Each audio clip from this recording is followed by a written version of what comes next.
El Salvador, ven sin tardar, danos tu gracia y tu paz.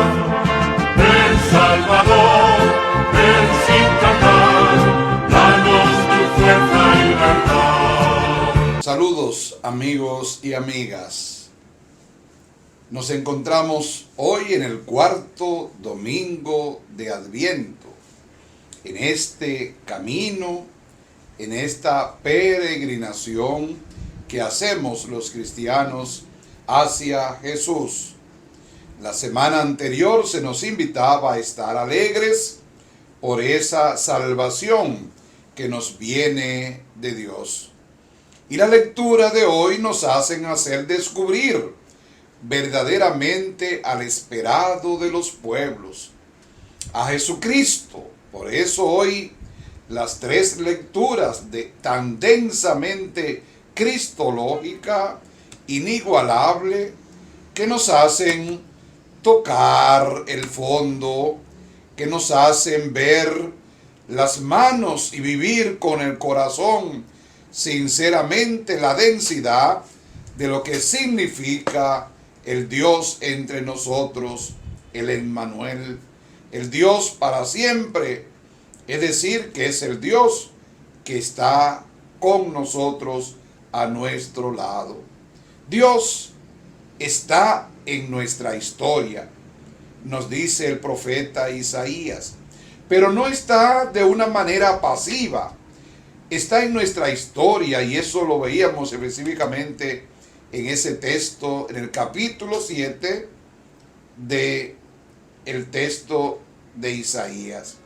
Y es probablemente muy famoso y el más famoso conocido de los oráculos del profeta, el que más veces se ha reinterpretado en la historia del pueblo judío y de las comunidades cristianas. Un oráculo que tiene un contexto histórico muy definido, cuando el rey Acaz buscaba apoyo para su monarquía en los poderosos de este mundo, en Asiria concretamente, un imperio terrible ante las amenazas de los reyes de Damasco y Samaria por quitarle el trono. Entonces el profeta lo afronta con la gallardía que siempre tienen los profetas verdaderos, que saben leer en la vida las cosas de Dios, que saben leer también los signos de los tiempos. Precisamente lo que busca el rey será su condena. Solamente cuando se es capaz de confiar en Dios, Jerusalén será liberada. Si no creéis, no subsistiréis. Una muchacha muy joven, virgen, ha concebido y dará a luz. Es el signo, el símbolo entrañable de lo que Dios promete por medio del hombre. Puede parecer irrisorio para el momento dramático y decisivo que se está viviendo. Está en juego el trono de Judá y sin duda el templo de Dios. Si Dios mismo no tiene la respuesta y del realismo sociopolítico, eso no vale para nada. Pero Dios no es inmune a lo que se está sucediendo. Pide paz y sosiego, confianza y experiencia divina, porque Dios puede sacar de la nada lo que los hombres son incapaces. Ahí queda el símbolo, y si queremos la leyenda o el mito de lo religioso. Pero cuando se rehace la historia de las personas, de la familia, los pueblos, lo comprobamos que lo que no tenía sentido sí lo tiene. Estas palabras de Isaías se cumplirían por medio de la madre joven que habría de dar a luz un descendiente, Ahaz, Ezequías. Los ejércitos de Israel y de Damasco fueron derrotados por los asirios. La guerra sirio-eframita, que fue un fracaso, incluso para Judá, que tuvo que pagar tributos a Asiria. Pero la palabra profética se cumplió. Un descendiente davídico seguiría ocupando el trono. Es muy importante el contexto histórico de este oráculo de Isaías, pues de lo contrario perderíamos su perspectiva verdadera de palabra de luz y un profeta en medio de los medios y desajustados que conmocionan al pueblo. El profeta es el único que tiene la luz necesaria para poner de manifiesto el disparate de Ahaz, para echarse en manos de Asiria y de sus dioses implacables. Tiene una mirada más alta para confiar en el Dios vivo y verdadero, el Dios de la alianza, el Dios que libera de verdad. Es lógico que para un político esto fuera una ignominia, confiar en un Dios cuando Jerusalén puede ser destruida. Su postura es muy crítica frente al rey de Judá, pero del alma le sale una promesa que es una oferta para un pueblo nuevo, porque Dios no abandonará a su pueblo y le dará un Mesías, el esperado, aunque éste no venga como se le esperaba. Con ello se pone en juicio toda la tradición anterior. Es verdad que esto no está directa e inmediatamente en el texto. Serán los cristianos quienes lo entiendan en el sentido mesiánico a lo que hizo alarde Jesús. Y en la segunda lectura de la carta a los romanos, en el capítulo 1, y también más adelante en el contexto del evangelio de hoy, es el comienzo exactamente de la carta más impresionante de Pablo, la carta a los romanos, que se conoce técnicamente como el prescrito. El apóstol anuncia la buena nueva de Jesucristo, nacido de David según la carne y establecido en su poder por el Espíritu de Dios. Las formulaciones de fe que Pablo recoge de la tradición anterior a él no obstan para poner de manifiesto la pasión verdadera por el Evangelio de Dios. Precisamente este hombre, que antes fue perseguidor de los que confesaban a Jesús como el Salvador, ahora en el cristianismo, Pablo entiende que en Jesucristo se han realizado las promesas de sus profetas. Lo que él había intentado conocer en profundidad en las escuelas rabínicas, en la que había sido formado en Damasco y en Jerusalén, y se atreven más a Dios, le ha llamado precisamente para que este nombre sea conocido hasta los confines de la tierra. Él ha dejado su antigua pertenencia a la fe judía, precisamente para que los paganos oyeran hablar de un Dios que siempre está con los hombres, y que los paganos, los ateos, los apóstatas, lo que son dioses de ellos mismos, pueden escuchar la bondad y la generosidad de este Dios verdadero. Por eso no se avergüenza del Evangelio. Y llama la atención la expresión el Evangelio de Dios, que verdaderamente señala a Jesucristo, nacido de la línea de David y constituido Señor por la resurrección de entre los muertos. Precisamente el Evangelio de Dios es lo que Pablo va a desarrollar en esta carta prodigiosa a los romanos. Evangelio que, como buena noticia, no consiste solamente en proclamar que Jesús es el Señor, sino en que es el Señor porque ha dado su vida para que nosotros seamos libres y vivamos de verdad. Es una gracia esto del Evangelio para el apóstol de los gentiles. Efectivamente, una gracia que es un regalo de Dios, que llega por el Evangelio de Dios, Una gracia no solamente para él, sino para todos los hombres y mujeres.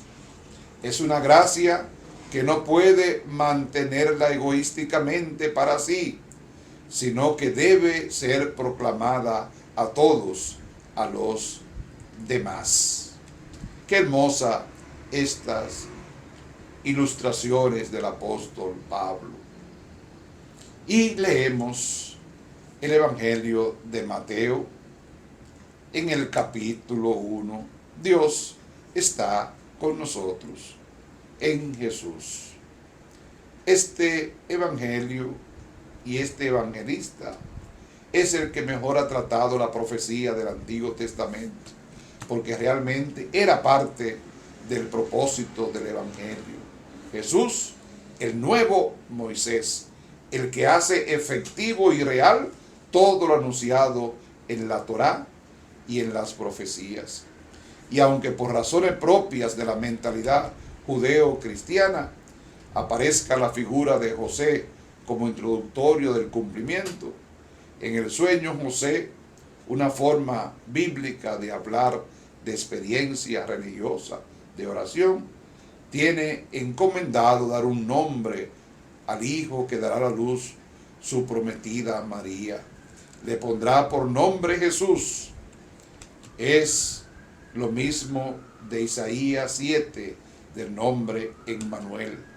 ¿Acaso no es lo mismo? Semánticamente no, pero teológicamente sí. Su nombre simbólico será una realidad eterna. Emmanuel, Dios con nosotros. El nombre de Jesús significa Dios salva. Es posible que este relato de Mateo no alcance la cima del relato de la anunciación de Lucas. Lo hace de otra manera. Entre otras cosas porque se ha debido atender a su mentalidad más judía, acorde con su comunidad y su búsqueda. No deja de ser, no obstante, un relato prodigioso como el de Lucas, pero diferente. Dicen los especialistas, con razón, que estos relatos han sido escritos en una forma muy peculiar. Le llaman midrash. En este caso, también porque es narrativo, ya que intenta actualizar un texto del Antiguo Testamento y aplicarlo a una situación nueva. Esto es verdad y muy significativo. No estaban relatando en el sentido más estricto, sino actualizando. No podemos tomar a pie de la letra lo del sueño, pero sí debemos tomar en consideración su mensaje. José no está herido de infamia por haber sido engañado aparentemente por su prometida. Lo importante para Mateo es que él debe desempeñar una misión, la de ponerle el nombre, ya que el nombre tiene una importancia decisiva en el lenguaje bíblico. Y el nombre en este caso no es el nombre histórico con el que Jesús ha saltado a la fama, es el oráculo de Isaías 7, el que se quiere actualizar, y por ello se le pondrá, qué extraño, Jesús, cuando en el oráculo era Emmanuel, Dios con nosotros. Aunque también en la palabra de Isaías no hay relación directa entre Emmanuel y el hijo de Ahaz, Ezequías. El hecho real es que José puso nombre a su hijo, Jesús. Con ese nombre, según el relato midrásico, se estaba cumpliendo la profecía del Emmanuel. No deberíamos pasar por alto cómo Mateo ha querido responder a una objeción que se le plantea en la genealogía, cuando dejando de lado a los varones que Jacob engendró a José, debe introducir a María. Lo que intenta decir Mateo en esta genealogía es que Jesús tiene origen divino. Según el derecho judío, la mujer no cuenta en alcance genealógico.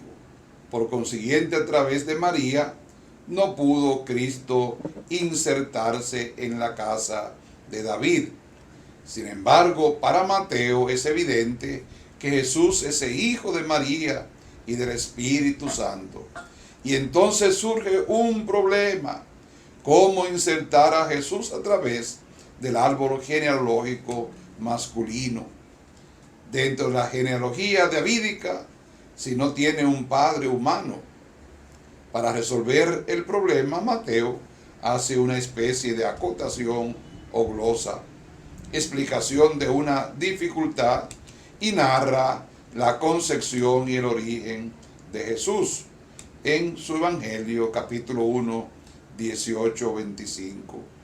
Su intención no consiste en narrar la concepción de Jesús, ni en describir cómo hace Lucas de forma extraordinaria el nacimiento de Jesús. El centro del relato lo constituye José, el cual, al considerar la situación embarazosa de María, pretende abandonar en secreto. ¿Qué ha pretendido Mateo en esa escritura? Sin duda, solucionar el problema que se ha suscitado. Y el esclarecimiento lo tenemos en el versículo 25. José pone al niño el nombre de Jesús, Yeshua, un nombre teofórico, eminentemente bíblico. Josué, Joshua.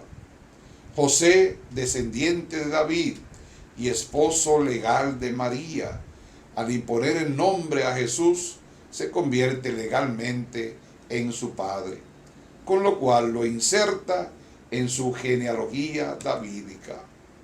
De este modo, Jesús es hijo de David a través de José, y es también el Mesías.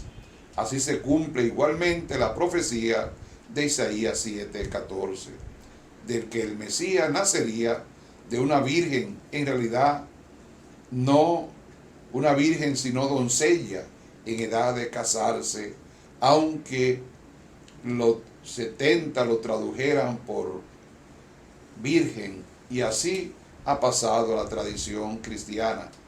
Y el plan de Dios se realiza de modo pleno, en el fondo teológicamente hablando. Uno y otro nombre vienen a significar lo mismo: virgen y doncella. Dios está con nosotros cuando salva y cuando libera a Jesús, porque eso significa Jesús. Dios es mi Salvador, o Dios salva. Por lo tanto, decir Emmanuel y decir Jesús para el evangelista es correspondiente, porque no está Dios con los hombres de otra manera que salvándolos y liberándolos. La comunidad de Mateo pues ha entendido ajustadamente el texto del profeta Isaías, porque en el oráculo del profeta le trasciende, va más allá de lo que él mismo podrá presuponer. El oráculo se escapa al profeta, porque es Dios quien lleva a cabo los oráculos de los profetas verdaderos. Esto lo ha sabido recoger muy bien la comunidad de Mateo, y lo ha plasmado en esta escena llena de contenido teológico. Así, con este evangelio se nos abren las puertas de la Navidad. Termina el Adviento, y la esperanza que genera se debe hacer realidad, experimentando de verdad la salvación del Dios que se acerca, del Dios que nos invita a pertenecer a su reino, del Dios del Emmanuel, del Dios con nosotros, de Jesús, Dios que salva y que nos salva a cada uno de nosotros, si verdaderamente queremos y trabajamos por la construcción de su reino. Feliz jornada para todos. El Salvador